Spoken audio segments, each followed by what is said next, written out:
Hi friends, ഇന്ന് നമുക്ക് റാഗി പൊടി കൊണ്ട് ഈസിയായിട്ട് തയ്യാറാക്കിയെടുക്കാൻ പറ്റിയ നല്ല ഹെൽത്തി ആയിട്ടുള്ള ഒരു പലഹാരത്തിൻ്റെ റെസിപ്പി നോക്കാം. അതിനായി ഒരു പാൻ സ്റ്റൗവിലേക്ക് വെച്ചതിന് ശേഷം അതിലേക്ക് നമുക്ക് 1 കപ്പ് റാഗി പൗഡർ ചേർത്ത് ഒരു 2 മിനിറ്റ് നന്നായിട്ട് തന്നെ ഒരു മീഡിയം ഫ്ലെയിമിൽ വെച്ചിട്ട് ഒന്ന് വറുത്തിട്ട് എടുക്കണം.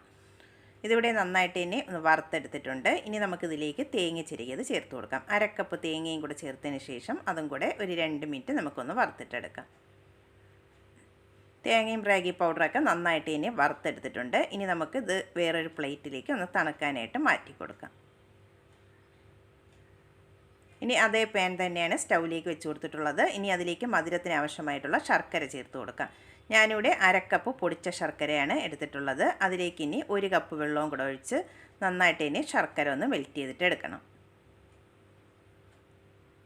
ശർക്കര ഇവിടെ നന്നായിട്ട് തന്നെ ഒന്ന് മെൽറ്റായി വന്നിട്ടുണ്ട്. ഞാനിവിടെ കല്ലില്ലാത്ത ശർക്കരയാണ് എടുത്തിട്ടുള്ളത്. കല്ലുള്ളതാണെങ്കിൽ അരിച്ചിട്ട് വേണം എടുക്കാനായിട്ട്.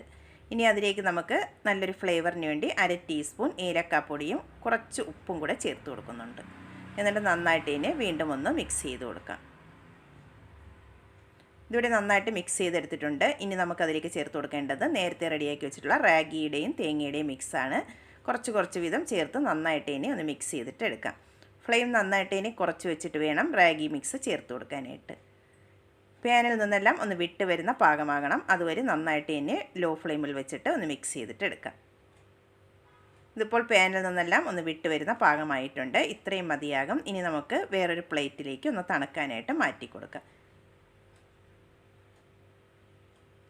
ഇതിവിടെ കുറച്ചൊന്ന് തണുത്ത് വന്നിട്ടുണ്ട്. ഇനി നമുക്കിതൊന്ന് ഷേപ്പ് ചെയ്തിട്ട് എടുക്കാം. ചെറിയ ബോൾസുകളാക്കി എടുത്തതിന് ശേഷം ഇതുപോലെ നീളത്തിന് ഞാനിവിടെ ഒന്ന് ഉരുട്ടിയെടുക്കുന്നുണ്ട്. അതിന് ശേഷം 4 വിരൽ വെച്ച് ഇതുപോലെ ഒന്ന് പ്രസ് ചെയ്ത് കൊടുക്കാം. അപ്പോൾ നമുക്ക് ഈ ഷേപ്പിൽ കിട്ടും. നിങ്ങൾക്ക് ഇഷ്ടമുള്ള ഷേപ്പിൽ ഇത് റെഡിയാക്കി എടുക്കാവുന്നതാണ്. ബാക്കിയുള്ളതെല്ലാം നമുക്ക് ഇതുപോലെ ഒന്ന് റെഡിയാക്കിയിട്ട് എടുക്കാം. എല്ലാം ഇവിടെ റെഡിയാക്കി എടുത്തിട്ടുണ്ട്. ഇനി നമുക്കിതൊന്ന് ആവിയിലൊന്ന് വേവിച്ചെടുക്കണം. അതിനായി സ്റ്റീമറിലേക്ക് വെള്ളം തിളപ്പിക്കാൻ വെച്ചിട്ടുണ്ടായിരുന്നു. നന്നായിട്ട് തിളച്ച് വന്നതിന് ശേഷം കുറച്ച് ഓയിൽ അതിലേക്കൊന്ന് ബ്രഷ് ചെയ്ത് കൊടുക്കാം. എന്നിട്ട് നമുക്ക് ഓരോ സ്നാക്സായിട്ട് അതിലേക്ക് വെച്ച് കൊടുക്കാം. എല്ലാം വെച്ച് കൊടുത്തതിന് ശേഷം അടച്ച് വെച്ചിട്ട് ഒരു 10 മിനിറ്റ് ഹൈ ഫ്ലെയിമിൽ വെച്ചിട്ട് ഇതൊന്ന് വേവിച്ചിട്ടെടുക്കാം. ഇതിപ്പോൾ വേകാൻ വെച്ചിട്ട് ഒരു 10 മിനിറ്റ് ആയിട്ടുണ്ട്. നമുക്ക് അടപ്പൊന്ന് തുറന്ന് നോക്കാം. ഇതിവിടെ നന്നായിട്ട് ഇനി ഒന്ന് കുക്കായി വന്നിട്ടുണ്ട്. ഇനി നന്നായിട്ട് തണുത്തതിന് ശേഷം നമുക്ക് പ്ലേറ്റിലേക്ക് മാറ്റി കൊടുക്കാം.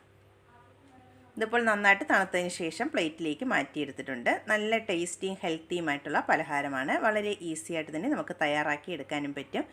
എല്ലാവരും ഒന്ന് ട്രൈ ചെയ്ത് നോക്കണം. എന്നിട്ട് ഫീഡ്ബാക്ക് അറിയിക്കാൻ മറക്കരുതേ. വീഡിയോ ഇഷ്ടമാകുന്നെങ്കിൽ ഒന്ന് ലൈക്ക് ചെയ്യാനും സബ്സ്ക്രൈബ് ചെയ്ത് സപ്പോർട്ടും കൂടെ ചെയ്യാനും മറക്കരുതേ. പുതിയൊരു വീഡിയോ